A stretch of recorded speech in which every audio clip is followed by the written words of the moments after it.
ये पैदा होता है कि ये हमारी रिग्रेशन इक्वेशन के अंदर अगर हम ऐसे वेरिएबल्स को इस्तेमाल करें जिनका आपस में परफेक्ट मल्टीकोलिनियरिटी हो, तो रिजल्ट्स के ऊपर किस तरह से ये अफेक्ट करते हैं। मैं आपके सामने थोड़ी सी एक ऑक्सिलरी रिग्रेशन को रन करता हूँ, थोड़ा सा आपको एक जिसे कह लें एक फन करते हैं, यहाँ पर देखते हैं कि क्या होता है।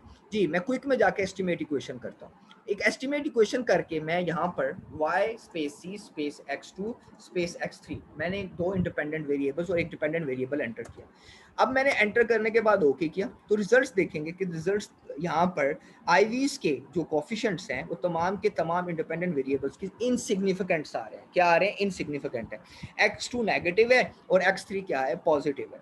अगर मैं इसको दोबारा रीएस्टिमेट करता हूँ और मैं करने क्या लगा हूँ, मैं इसमें मैंने x2 और इस इक्वेशन में x3 डाला था, मैं x3 को ड्रॉप कर देता हूँ, सिंपल x2 लेता हूँ। अब देखिएगा कि ये साइन नेगेटिव है और इनसिग्निफिकेंट है। जब मैं सिंपल x2 लेता हूं तो देखिएगा कि साइन पॉजिटिव होता है और जो वो कोफिशिएंट है x2 का वो क्या हो जाता है? सिग्निफिकेंट हो जाता है।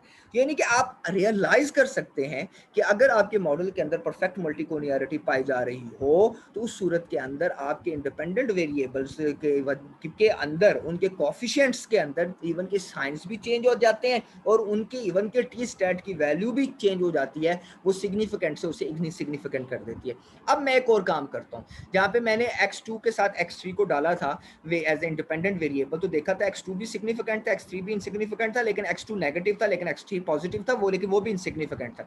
अब मैं रीएस्टिमेट कर रहा हूँ, x2 को ड्रॉप कर देता हूँ, सिर्फ x3 को ड्रॉप नहीं करता।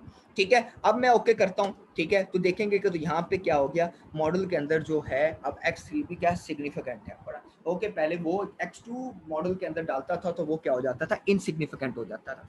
अब यानी यहाँ से एक और भी चीज क्लियर हो गई कि यानी कि अगर हम लोगों ने वेरिएबल्स ऐसे मॉडल के अंदर शामिल कर रहे हो जिनके अंदर मल्टीकोलिनियरिटी का इशू आ रहा हो, उससे हमारे रिजल्ट्स क्या हो जाते हैं? इनसिग्निफिकेंट हो जाते हैं, बायस्ड हो जाते हैं। ओके, एक सबसे बड़ा हमारा प्रॉब्लम तो ये आ गया। अब रिजॉल्व करने का तरीका मैंने समझा भी दिया। एक तरीकाकार ये है कि जो आप अनइम्पोर्टेंट वेरिएबल देखते हैं उसको आप क्या कर सकते हैं? ड्रॉप कर सकते हैं। ओके, उसको क्या कर सकते हैं? ड्रॉप कर सकते हैं। ओके, एक तरीकाकार ये है ओके ड्रॉप करने का कि once you can drop the variable.